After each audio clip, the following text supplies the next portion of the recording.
Hello, students. How are you doing? I hope you must be doing good. You must be fit, fine, healthy.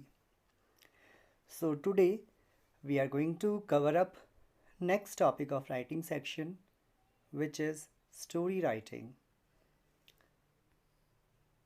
So as we know that we are all storytellers, we all live a network of story. There isn't a stronger connection between people than storytelling. Stories are an essential part is woven into the history of its time. So let's know some basic about story writing. तो जैसा कि हमें पता है कि हम सभी के अंदर एक स्टोरी टेलर छुपा हुआ है। हम रोज़ कुछ ना कुछ कहानियाँ अपने दोस्तों को, फैमिली को, ठीक, किसी को भी बताते रहते हैं। That story are either in the form of anecdote, मतलब कोई किस्सों की फॉर्म में होती है या फिर आपकी डेली लाइफ के एक्सपीरियंस होते हैं। तो हम इनको रेगुलरली जो है किसी ना किसी को बताते रहते हैं। So we all have a story writer inside of us. हमारे अंदर एक स्टोरी राइटर है। तो जानते हैं कि स्टोरी क्या होती है, कैसे लिखते हैं, ठीक है। तो सबसे पहले हम देखते हैं definition of writing a story.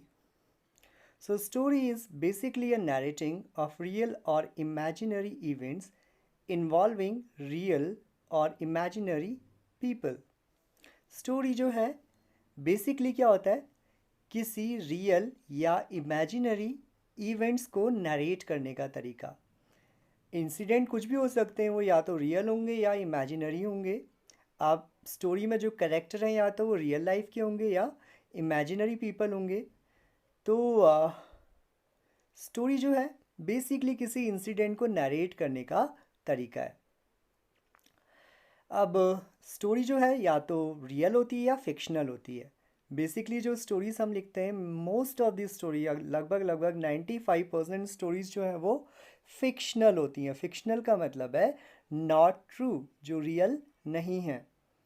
And story की जो लेंथ होती है वो डिपेंड करती है स्टोरी के फॉर्मेट पे, ठीक। शॉर्ट स्टोरीज होती हैं, फिर लॉन्ग स्टोरीज़ हैं, देन नॉवेल है, देन नोवेला है। बहुत सारे टाइप्स होते हैं आपकी स्टोरी के। तो जो शॉर्ट स्टोरी होती है वो अराउंड 500 से लेकर 15,000 वर्ड्स की होती है, ठीक। 500 से लेकर 15,000 वर्ड्स। तो नोवेला वैसे ही होती है, और ज़्यादा वर्ड्स होते हैं उसमें। नॉवल जो है नोवेला का बिगर फॉर्म है, ठीक। तो स्टोरीज़ जो हैं वो वैरी करती रहती हैं राइटर के अकॉर्डिंग। और हर स्टोरी में एक बिगिनिंग होती है, मिडिल होता है और एंड होता है। So we are not going to focus on long story. हम लोग जो है लंबी स्टोरीज नहीं लिखने वाले हैं। We are not going to be you know story writer who is going to publish the story. अभी जो है इस पर्पज़ में हम केवल आपके एग्जामिनेशन के लिए स्टोरी लिखेंगे। तो यहाँ आपको कुछ बेसिक चीज़ों को अपने दिमाग में रखना है। स्टोरी राइटिंग में कोई भी फॉर्मेट नहीं होता है वैसे, बट कुछ बेसिक चीज़ें हैं जिनको आप अपने दिमाग में रख सकते हो, ताकि जो आपकी स्टोरी का फ्लो है वो ढंग से चलता रहे। तो आपकी स्टोरी के कुछ एलिमेंट होते हैं। पहला है सेटिंग, फिर है बिगिनिंग, फिर है कैरेक्टर इंट्रोडक्शन, फिर है plot, then conflict and then climax और कंक्लूजन। सबसे पहले देखते हैं सेटिंग। सेटिंग और बैकड्रॉप इज़ द टाइम और location in which the story takes place. Setting क्या होती है? That is the time and location. ये जो है टाइम और लोकेशन है जब आपकी स्टोरी प्लेस कर रही है, मतलब आपकी स्टोरी किस समय को बिलोंग करती है, ये हमें सेटिंग से पता चलता है। And setting is the very important part of story writing, ठीक। इट इज़ द बेसिक की ऑफ स्टोरी राइटिंग, ठीक, क्योंकि इसी के थ्रू आपको फ्रेमवर्क मिलता है। अगर आप 1948 की स्टोरी लिख रहे हो, after independence, just after independence क्या हुआ था, तो आप सोचोगे कि उस समय टाइम क्या होगा, लोगों की कंडीशन क्या होंगी, जो सरकमस्टांसेस थे वो कैसे होंगे।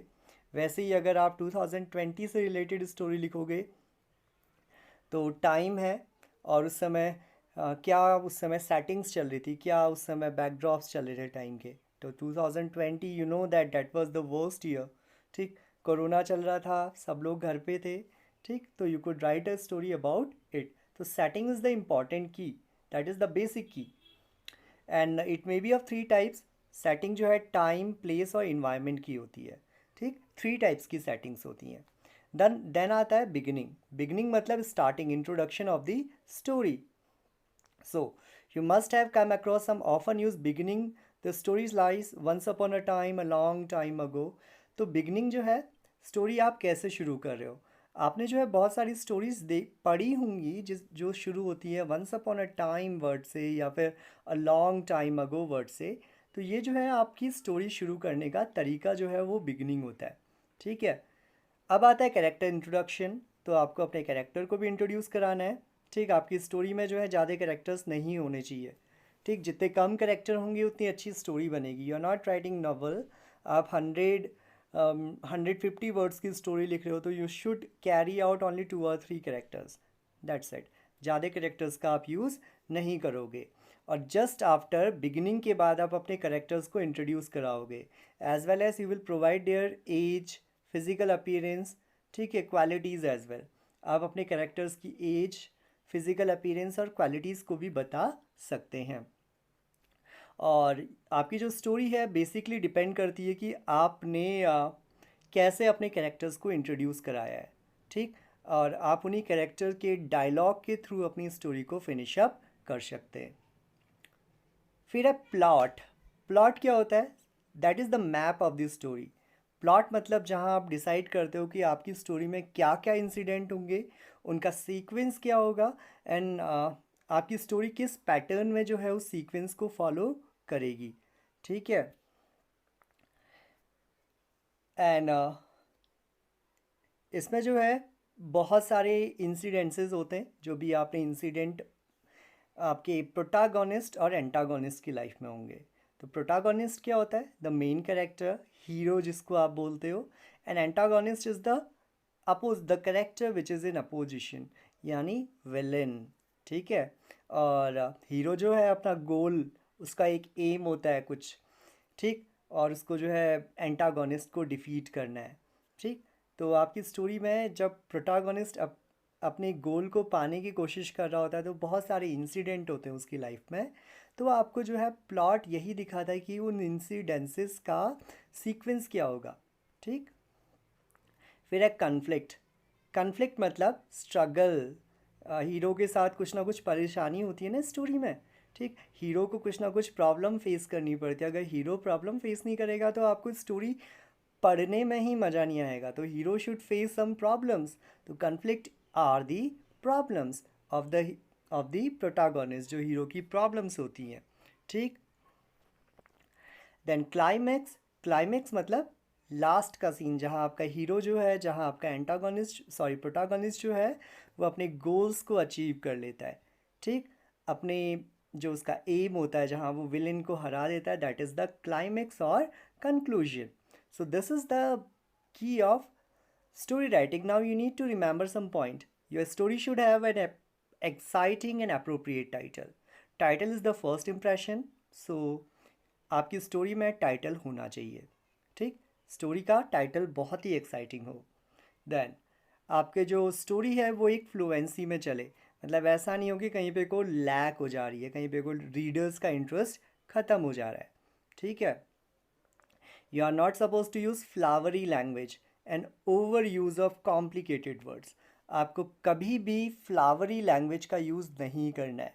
सिंपल सोवर, जितनी ज़्यादा सिंपल लैंग्वेज का आप यूज़ करोगे उतना ज़्यादा आपके जो रीडर्स हैं उनको आपकी स्टोरी समझ में आएगी।